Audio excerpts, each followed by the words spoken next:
Poutine, sans doute, n'a pas renoncé à cette idée d'occuper Odessa. Pourquoi affirme-t-il que c'est une ville russe ? Pardon, Jade Partouche, vous nous rejoignez.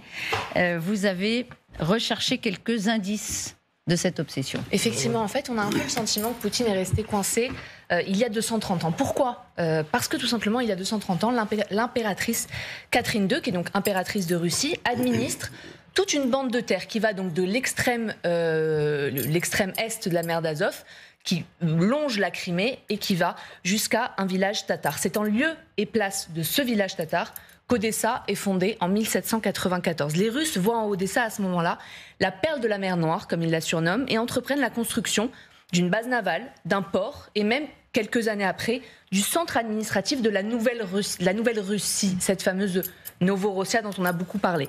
C'est là qu'Odessa connaît un développement sans précédent, extrêmement rapide, au point de devenir en moins d'un siècle la troisième ville la plus importante de l'Empire russe après Saint-Pétersbourg et Moscou, et le deuxième port le plus important de Russie, qui offre en fait à l'Empire russe toutes ces nouvelles lignes de communication maritime vers la Méditerranée, et donc de fait vers l'Occident. Sauf que géographiquement, Odessa, c'est l'Ukraine. Et donc quand Lénine arrive au pouvoir en 1917 et qu'il s'engage à respecter le principe dit de l'autodétermination des peuples opprimés, il accorde en fait à chaque république le droit de faire sécession. Et c'est là que l'Ukraine prend son indépendance, et donc qu'Odessa est séparée de la Russie. Sauf que ça, Poutine a toujours considéré que c'était une énorme erreur. Selon lui, l'Ukraine a été entièrement créée par la Russie, et ce que Lénine a fait, eh bien, il l'a fait de façon extrêmement brutale en coupant ce qui, historiquement, était une terre russe. Ça, c'est un extrait de son discours juste avant d'envahir l'Ukraine en février 2022. Et depuis, eh bien, la rhétorique n'a absolument pas changé. Écoutez ce que disait hier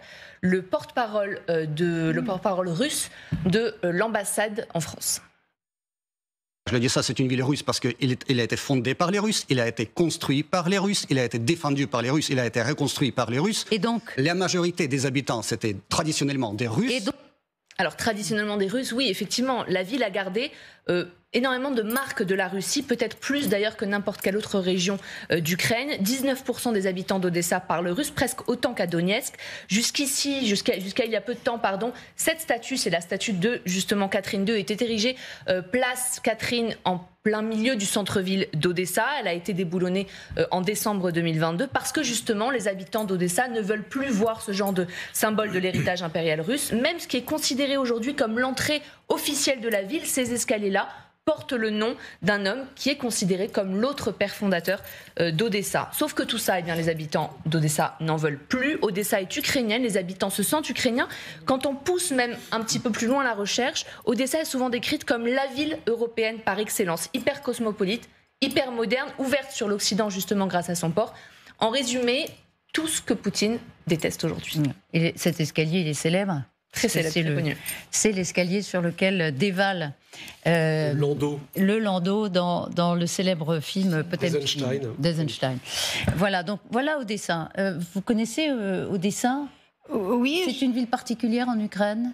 Oui. Avant de dire pourquoi elle est particulière pour Poutine ? Effectivement, c'est une ville très particulière, notamment pour sa contribution dans la culture, bien sûr, russe et ukrainienne.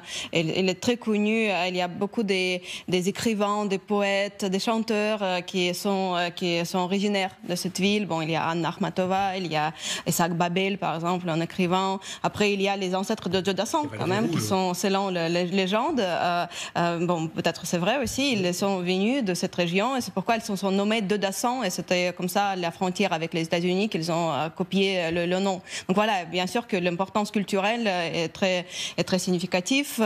Après, Odessa, pour moi, c'est un peu en état en soi.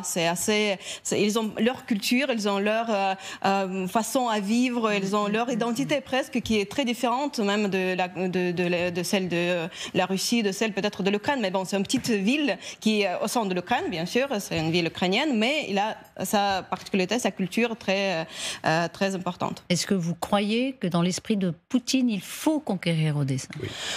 Honnêtement, oui, parce que déjà, il y a le plan d'expansion dans cette région et bien sûr, c'est une partie stratégique pour, par exemple, aussi avoir l'accès vers la Transnistrie, soutenir le séparatisme armé dans cette région.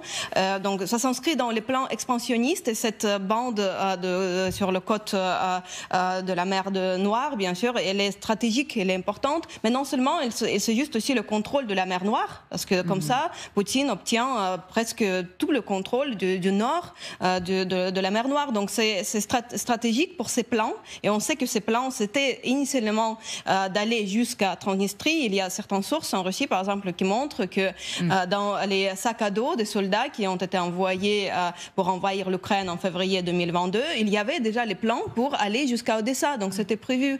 Donc oui, bien sûr que ça s'inscrit dans ces plans. Et c'est quelque chose de logique que Poutine peut faire de point de vue de son expansionnisme dans cette région. Alors hier, le même porte-parole Makogonov qui était sur LCI, effectivement, à la question alors Odessa est une future conquête dans l'esprit de Poutine, il répond que rien n'est exclu. Vous savez, vous n'excluez rien, nous de notre côté on n'exclut rien. Vous n'excluez pas donc de prendre Odessa, je vous dis. Ni Kiev. Mais plus loin ça continue, plus difficile sera pour nous tous de s'entendre. Voilà, donc toute l'ambiguïté évidemment du porte-parole de l'ambassade russe à Paris. Odessa, qui est une ville portuaire avec une activité très très importante pour évidemment les Ukrainiens et qui ont réussi à restaurer d'ailleurs une activité très très importante après qu'il y ait eu un blocus.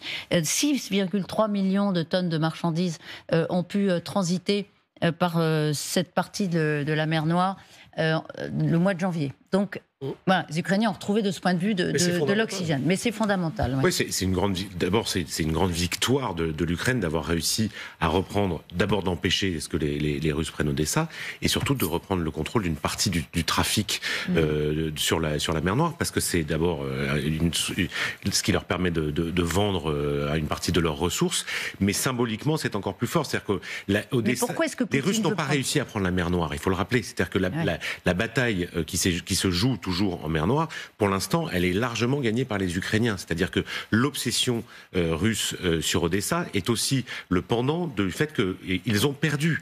Les Russes pensaient prendre le contrôle de la mer Noire à toute vitesse avec leur marine, et ils n'ont pas réussi. Et les Ukrainiens ont montré, en prenant le contrôle d'Odessa, en empêchant que les Russes prennent le contrôle d'Odessa et en reprenant le contrôle de la mer Noire, qu'il restait une puissance maritime sans bateau. Mais ils ont réussi à le faire. Néanmoins, est-ce que Poutine pense toujours? Est-ce que c'est son objectif ultime, peut-être? Alors, deux choses. Un, il l'avait affirmé avant la guerre, y compris dans les entretiens bilatéraux qu'il avait eus avec le président Macron, ça et Kharkiv, qui était ce qui avait déjà indiqué ses intentions et un peu affolé tout le monde. Quand il a vu les coups de fil avec Emmanuel Macron? Mais quand il l'a rencontré. Quand il l'avait même rencontré pendant la réunion dans cette de 5 heures, table. où il a tenu un discours de dingue, et entre autres, dans ses objectifs, il y avait la réintégration de Kharkiv et d'Odessa, qui était clairement affirmée. Et là, tout le monde s'est dit, oula, on passe à autre chose. La deuxième chose, c'est qu'on sait que c'est son objectif stratégique. Pourquoi? Parce que, en fait, prendre Odessa, c'est priver, sans prendre, même Kiev, il n'est pas certain qu'il ne veuille pas le faire tomber, mais de toute façon, prendre Odessa, c'est vassaliser l'Ukraine. Pourquoi? Parce que Kiev est le centre politique, donc c'est l'autonomie politique de l'Ukraine est à Kiev, son autonomie économique est à Odessa. Et pourquoi? Parce que, ce qu'on vient de montrer, les exportations, entre autres les exportations agricoles de l'Ukraine, se font par ce port. Et donc, couper les exportations de l'Ukraine est en fait faire de l'Ukraine un pays croupion qui n'a pas de capacité à payer une défense, à payer des fonctionnaires, et qui n'existerait plus. C'est pour ça que les Occidentaux et les Ukrainiens ont mis un effort considérable pour conserver la liberté de manœuvre dans le cadran nord-ouest de la mer Noire en chassant la flotte russe. Est-ce qu'elle est suffisamment bien défendue maintenant, cette ville? Alors, non. À ce stade, oui. Alors, oui et non. J'explique. Ça serait difficile pour les Russes à ce stade de passer par Kherson, parce qu'il faudrait franchir le Dniepr à cet endroit-là, reprendre Mykolaïev et arriver sur Odessa, d'autant qu'il ne pourrait pas être soutenu à ce stade par une marine qui ferait un débarquement. Il serait donc obligé de poursuivre leur offensive dans le Donbass pour passer en fait par Dniepro. Donc ça laisse un peu de marge. Néanmoins, l'idée de pouvoir sécuriser de manière sérieuse et durable la zone d'Odessa est importante pour les Occidentaux et fait partie des discussions en cours. Comment, pardon, juste, je voulais vous soumettre, parce que je ne voudrais pas qu'on oublie de cette phrase, la fameuse phrase attribuée à Emmanuel Macron dans un article dans Le Monde, où il dit « Oui, on va dans l'année qui vient, je vais devoir envoyer des mecs à Odessa ». Est-ce que c'est pour ça qu'il songe ? Il y a deux choses. Oui, Odessa fait partie. Voilà, Odessa fait partie des discussions entre Européens, à 27 pour le coup, sur la capacité qu'aurait l'Europe à aider une sanctuarisation de ce qui a été obtenu à ce stade. C'est-à-dire la capacité de continuer à faire fonctionner Odessa comme poumon économique de la Russie. De l'Ukraine contre la Russie. Donc, entre autres, c'est là que se pose la question du déminage, de l'aide au déminage. C'est toute la partie d'Odessa, parce qu'il y a toujours le risque des mines flottantes, etc., etc. Il y a l'aide qui se fait de manière extérieure par la surveillance de l'air et de ce qui se passe en l'air, surtout parce que Odessa est visée par énormément de frappes. Le déploiement, par exemple, d'une batterie de défense antiaérienne spécifique. Pour protéger Odessa, voilà, ça fait partie des discussions. En fait, grosso modo, pour faire simple, les Ukrainiens aimeraient bien que la batterie qu'on a déployée de Mamba, qui est déployée en Roumanie, bascule sur Odessa. Ah oui. Donc voilà, il y a pas mal de choses. C'est dans les tuyaux ? En tout cas, c'est intéressant. Vous nous dites, c'est un sujet, la défense d'Odessa. C'est un vrai sujet. Et c'est une préoccupation que nous partageons avec les Ukrainiens.